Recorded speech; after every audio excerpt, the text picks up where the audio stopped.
Devontae Tank Davis, let Shakur Stevenson, Devin Haney know y'all ain't built like that, bro.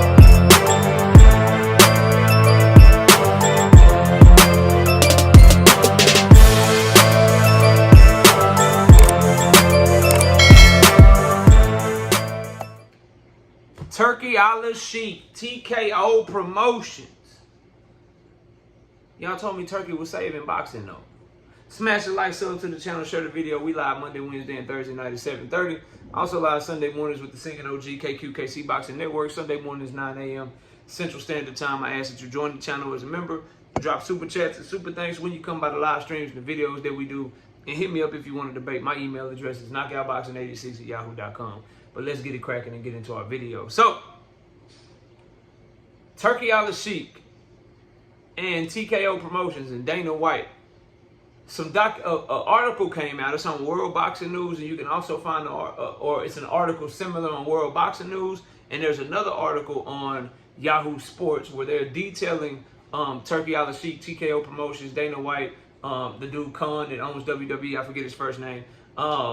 They have put into a bill, put on the floor of Congress, a new revision to the Muhammad Ali Act that will repeal the old Muhammad Ali Act, take away some of the financial protections for fighters, and change the pay scale to where they'll be able to pay fighters a certain amount of money, and open up the doorway to circumvent sanctioning bodies and have a new sanctioning body, essentially, in a new ranking system introduced in the sport of boxing for the sake of this TKO Promotions League to be similar to the UFC. And they are being endorsed by 2 members of Congress and by the late great Muhammad Ali's wife as well, to try to help get this bill passed in Congress. Here's my thoughts on this, bro. Everything is cool when it's Turkey for some of y'all. And I really don't get the infatuation. I really don't get especially a lot of you that follow this channel specifically, you're American fight fans. So I don't understand why you hold your fellow Americans or American companies to a standard that you don't hold Turkey to. Like, if Premier Boxing Champions has an event that flops, it's talked about. If Turki Alashik has an event that flops, who gives a damn? It's Turki Alashik. If the sanctioning bodies are moving in favor of one promoter, or they moving a funny way to make one fighter happy and make sure that they shine them in a good light, you have a problem with it. Turkey does the same thing, you don't care about it. Now you have people that, oh, I want to fix the sport of boxing, KO. It's too many belts. It's too many belts. The ranking system suck. The organization suck. We got to get one belt, one unified system. So explain to me how this accomplishes that goal. How is Turkey looking out for boxing? How is Dana White looking out for boxing? How is this going to end well for boxing when you have an extra ranking system being introduced and an extra belt being introduced in boxing? This does nothing but further fragment the sport. This does nothing but further hurt the legitimacy of the sport. This does nothing but make the sport even harder to follow than it already is. It's already convoluted. It's already too many damn belts. The last thing we need is another one. And this ranking system is not going to be voted on.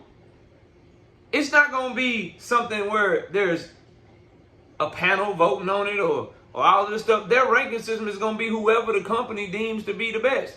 And they're going to deem whoever to be the best, whoever the most popular person is, so they can try to make money. Just like they do in the UFC. It's no different from what the other organizations are doing right now. So how is he saving the sport? Or is what I said true, which is he just coming in and he's trying to exploit the sport for his own gain and the own gain of his own country, bro. That's all this stuff is, fam. And people were telling me yesterday, because I was only able to speak on this briefly because I literally just found out about it live. So I was collecting my thoughts as I was giving my thoughts, but now I can just give my thoughts on the topic. People were telling me, well, it's only for the small fighters, KO. It's only for the fighters that people don't know. Yeah. They're targeting fighters that are easier to exploit. Yeah, bro. You're right. They're targeting fighters that are easy to exploit. Fighters that would jump at the opportunity for $50,000. Jump at the opportunity for $25,000 in coverage. Let me look something up real quick.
Bro, the minimum healthcare coverage in Texas is like $30,000, bro.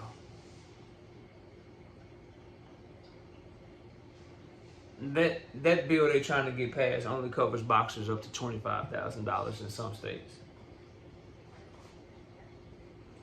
I think that's good for boxing. Oh, KO, well, at least it's more than what they get now. Yeah, the bare minimum. All this deep pockets. He loves the sport of boxing. He got the boxing best interest at heart. And he's not only trying to get a bill passed where he can pay fighters less money, he's trying to get a bill passed to where he can pay the minimum amount of insurance for them if he can. He's also giving you another ranking system. He's giving you another belt to follow. He's exploiting fighters that can't get a deal somewhere else and saying, come get a deal with me. The only thing is, I'm going to build you up. But remember, once you do become a star, people do start watching you. Just remember, you already can only make like $150,000 when you fight in the top 5 in our ranking system. Remember, you signed that contract. Crazy, bro. Absolute ludicrous, bro. It makes no sense why y'all back this dude so hard, bro. Y'all backing him entirely too hard for me to be comfortable with, bro. This is crazy. This is not good for the sport. This does nothing but make it even harder to follow and makes it even more likely that it remains fragmented and it never comes together. You praise the man on one hand. He bringing everybody together, KO. And then he just built a company to tear everybody apart all at the same time. He bringing everybody together. Now let me go ahead and drop this ranking system on your ass. Let me go ahead and drop this new belt on your ass. But y'all said he was bringing everybody together. So my simple question is this. 2 things. Which one is it? Is he bringing all the promoters together? Or is he now starting his own promotional company and doing his own thing with his own belt and his own league? Which one is it? Because the TKO fighters are going to only be able to fight other TKO fighters. Just like UFC fighters can only fight other UFC fighters. Didn't y'all praise him for getting rid of sides of the street? Well, didn't he just create a whole new side of the street? I'm asking, bro. I'm asking. Just a simple question. But anyway, y'all let me know what y'all think. Turki, Alashik, TKO. Oh, and I'm not done. Hold on, bro. And then just the skullduggery, the BS of using Muhammad Ali's wife to repeal his act and reform his act and change his act for your own benefit is something I will never respect, and you shouldn't either, bro. Using that woman to change his legacy, change his act, change his bill that Congress passed, not because you want what's better for the fighters, not because you want what's better for the sport of boxing, but because you want to be able to operate your own league and you want to be able to operate your own ranking system and you want your own sanctioning body and you want your own belt because you want to do the shit for your own personal gain, bro. And y'all cool with this? This man is changing Muhammad Ali's legacy just so Saudi Arabia can try to get some money. So that Saudi Arabia can try to get some power in the sport of boxing. And this is the type of shit that y'all rock with. Y'all crazy as hell, bro. Couldn't be me. But anyway, y'all let me know what y'all think. Smash the like, sub to the channel. I'll see y'all soon. Peace. Devontae Tank Davis. Let Shakur Stevenson. Devin Haney know y'all ain't built like that, bro.